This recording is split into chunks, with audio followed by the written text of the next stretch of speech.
nanu baxal 150 nanu baxal 150 nanu baxal 150 nanu baxal 150 pour les écouter mes élèves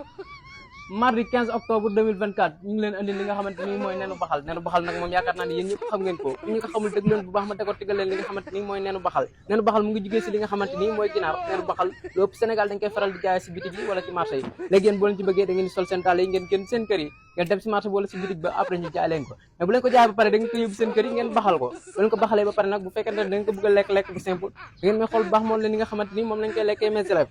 da nga koy toj ni boo ko tojee di nga gis affaire bu weex mu nekk si biir wala nga xooli ni wala xooli ba mu set mes élèves wala nga yëy da nga soxla